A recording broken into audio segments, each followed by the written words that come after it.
Hello friends, എല്ലാവർക്കും ചെമ്മരിപ്പൂവിൻ്റെ പുതിയൊരു വീഡിയോയിലേക്ക് സ്വാഗതം. നമ്മുടെ ചെമ്മരിപ്പൂവിൽ വരാനിരിക്കുന്ന ഒരു ഭാഗത്തിൻ്റെ വീഡിയോ ആണ് ഞാൻ ചെയ്യുന്നത്.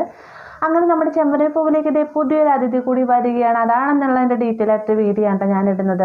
ഇപ്പോൾ നമ്മുടെ ചെമ്മരിപ്പൂവ് നടന്നുകൊണ്ടിരിക്കുന്ന ഭാഗം എന്നത് തമിഴിലോ തെലുങ്കിലോ ഒരു ഭാഷയിലും തന്നെ ഇല്ലാത്ത, അതായത് മലയാളത്തിലായിട്ട് പുതിയതായിട്ട് കേട്ടിരിക്കുന്ന എപ്പിസോഡുകളാണ്.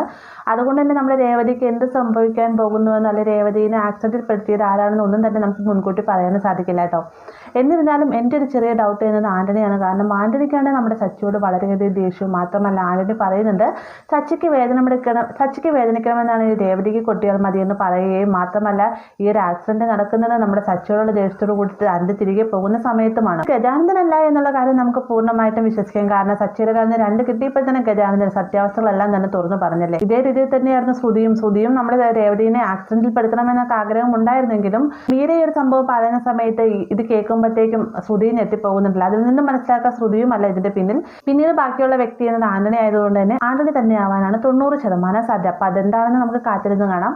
അതിനുശേഷം വരുന്നൊരു ഭാഗമാണ്, അതായത് നമ്മുടെ സച്ചി രേവതിയുടെ സ്വർണ്ണാഭരണങ്ങളെല്ലാം തന്നെ ചന്ദ്രയും ശ്രുതിയും കൂടെ മാറ്റി എന്നുള്ള വിവരങ്ങളെല്ലാം തന്നെ വീട്ടിൽ അറിയുന്നുണ്ട്. ആ ഒരു വിവരം അറിയുന്ന സമയത്ത് പരമാവധി തന്നെ ശ്രുതിയെ സംരക്ഷിക്കാനായിട്ട് ചന്ദ്ര ശ്രമിക്കുന്നുണ്ടെങ്കിലും ശ്രുതിയുടെയും ചന്ദ്രയുടെയും കള്ളത്തരം അവിടെ പിടിക്കപ്പെടുകയാണ്. ഈ ഒരു സമയത്ത് നമ്മുടെ ശ്രുതിക്ക് കണക്കിന് തന്നെ രവി കൊടുക്കുന്നുണ്ട്. അതിനുശേഷം ചന്ദ്രയോടായിട്ട് പറയുന്നത്, നീ ഇതേ രീതിയിൽ സ്വഭാവം കാണിക്കുന്ന നിന്നെ വീട്ടിൽ കയറ്റാൻ കൊള്ളില്ല, വിശ്വസിക്കാൻ കൊള്ളില്ലാത്തവളാണ് നീ. നിന്റെ കയ്യിൽ നിന്ന് ഒരു തുള്ളി വെള്ളം പോലും ഞാൻ മേടിച്ച് കെടുക്കുകയില്ല, മാത്രമല്ല നിന്നോട് ഇനി മേലും മിണ്ടുകയില്ല ഞാൻ എന്ന് വരെയും പറഞ്ഞുകൊണ്ട് ചന്ദ്രയുമായിട്ട് പിണങ്ങി നമ്മുടെ രവി മറ്റൊരു റൂമിലേക്കായിട്ട് ഇറങ്ങി പോവുകയൊക്കെ ചെയ്യുന്നുണ്ട്. ആ ഒരു സമയത്ത് ഇരുവരും തമ്മിലുള്ള പിണക്കം മാറ്റാനായിട്ട് പരമാവധി സച്ചി രേവതിയും അതുപോലെ എല്ലാവരും ശ്രമിക്കുന്നുണ്ടെങ്കിൽ അതിലൊന്നും തന്നെ ഫലം കൊള്ളുന്നില്ല. ആ ഒരു സമയത്താണ് അച്ചമ്മ അങ്ങോട്ടേക്ക് വരുന്നത്. അച്ചമ്മ വന്നതിന് ശേഷമാണ് ഇരുവരും തമ്മിലുള്ള പിണക്കമൊക്കെ മാറ്റുന്നതിന് വേണ്ടി മുൻകൈ എടുക്കുന്നതും ഇരുവരെയും പിണക്കമൊക്കെ ഒന്ന് മാറ്റിയെടുക്കുന്നത് കേട്ടോ. അപ്പോൾ ആ ഒരു ഭാഗം അവിടെ നിൽക്കട്ടെ. അപ്പോൾ നമ്മുടെ ചെമ്പരപ്പോൾ വരാനിരിക്കുന്ന പുതിയ അതിഥി ആരാണെന്നതിനുള്ള ചോദ്യത്തിന് ഉത്തരമാണ് ഞാൻ പറയുന്നത്. മറ്റാരുമല്ല, നമ്മുടെ സച്ചി രണ്ടാമതൊരു പുതിയ കാറും കൂടി മേടിക്കുകയാണ് കേട്ടോ.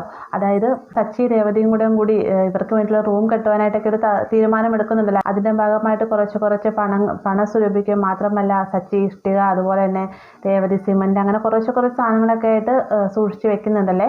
ആ ഒരു കൂട്ടത്തിൽ തന്നെ ഇനി കുറച്ചും കൂടി ബെറ്റർ ആയിട്ടുള്ള വരുമാനം കിട്ടണമെന്നാണെങ്കിൽ സച്ചിയുടെ ഒരു വണ്ടിയും കൂടി എടുക്കണമെന്ന് രേവതി ആവശ്യപ്പെടുന്നുണ്ട്.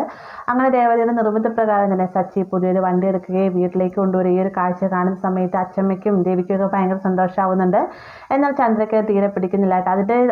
അതിൻ്റെതായ ഒരു ചെറിയ ബുദ്ധിമുട്ടും ദേഷ്യവും എല്ലാം തന്നെ ചന്ദ്ര ആ ഒരു സമയത്ത് കാണിക്കുന്നുണ്ടെങ്കിലും അതിനെല്ലാം തന്നെ തിരിച്ച് മറുപടി നൽകുന്ന അച്ചമ്മയാണ് കേട്ടോ. അപ്പോൾ ഇങ്ങനൊരു ഭാഗം നമുക്ക് വരാനിരിക്കുന്നതാണ്. വീഡിയോ ഇഷ്ടമായെങ്കിൽ ലൈക്ക് ചെയ്യാനും കൂടെ ചാനൽ സബ്സ്ക്രൈബ് ചെയ്യാനും മറക്കരുത്.